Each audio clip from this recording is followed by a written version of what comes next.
By the way, I don't know if you have time for this. I also have a very quick top 5 list I'd like to do. Oh, nice. Oh, please do. Hold on, let's get the fanfare ready. Chris is not ready. Chris. Christ almighty, Born ready. Chris. Born ready. Okay, there you go. He's a good basketball player. Shit. There it is. All right, Yeah, there we yeah. go. Nice. Yeah. Just do up a brick right there. Oh, there's a And rebound. Stevenson That was me podcasting. celebrating that I have the sounds right. Yeah. Hit it, Mike. Right. All right, these are the top 5 worst takes from the show in the last 7 to 10 days that I've heard. You ready? Let's go. Number 5. Mike saying The Wire is bad. That's 5? How is that only 5? Yeah. It's only 5 because it's been talked about so much. It was much higher, but then you all talked about it yesterday, so I was like, this can't close. Number 4, Mike saying Armageddon is better than Deep Impact. Wow, you were the rare Deep Impact truther. Armageddon is a piece of trash. I know. I mean, famously piece of trash. I know. There's one of my favorite things about Armageddon is that one of the key plot points, as I remember it, and I haven't seen it since it came out, is that there's like a gun on the asteroid that Steve Buscemi goes crazy and fires everywhere. There's no guns you can't fire guns in space. You can't have explosions in space. There's no air. I love a good drawing of straws, though. They decided it. They're like, shortest straw stays. Love it. And then he double cross, and then Bruce Willis double crosses him. Right? Oh, Ben Affleck, You take right? care of my baby girl. Spoiler alert. Terrible movie, phobe. Oh, absolutely. It's a terrible movie. All right, number 3, Amin saying Hamilton is bad because there's no dialogue. I stand by it.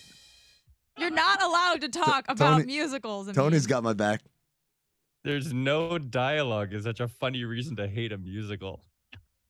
You see, Mike, this is my thing. People say, "Oh, how did you not know it's a musical?" I said, "Well, Grease is a musical. They talk during Grease. I thought it was gonna be like Grease. We'll sing a song. We'll do some I mean, the actual Blues acting." Brothers is a musical.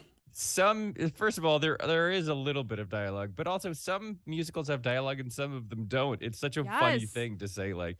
The reason it's bad, this incredibly ambitious, historical reimagining of the founding of the country is bad because there's no dialogue. Just a funny take. It's the third worst take of the last 2 weeks. In the words of one of our listeners, don't sing me a movie. Les Mis is. Oh, I don't want to give away my top 5 musicals, but it's on the list. And that song, that musical, they sing the dialogue. There is. I know that sounds stupid, but it's not part of the lyrics of the songs.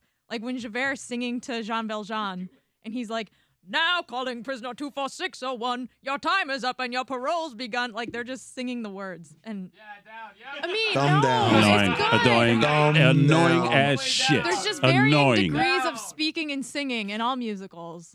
I'm with talk singing parts of Les Mis is making me rethink my takes now. I think that might be the worst. Yep. One day more. Another day, another All right, destiny. number 2.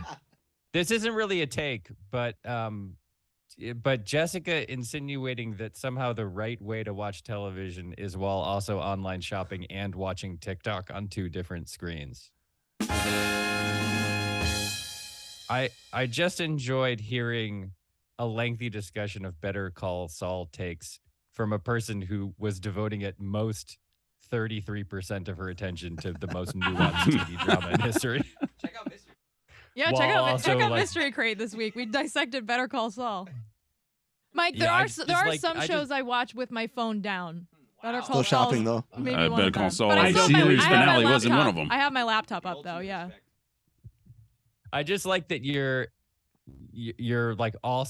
watching the show and you're also buying a signed Rick Meyer helmet from eBay.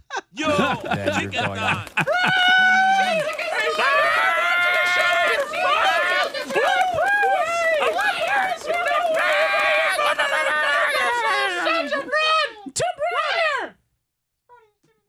The chicken. All right, and the number one bad take for the last week was Amin telling me to keep my third eye open because LeBron hadn't signed an extension yet, and then 3 hours later, LeBron signed an extension with the Lakers.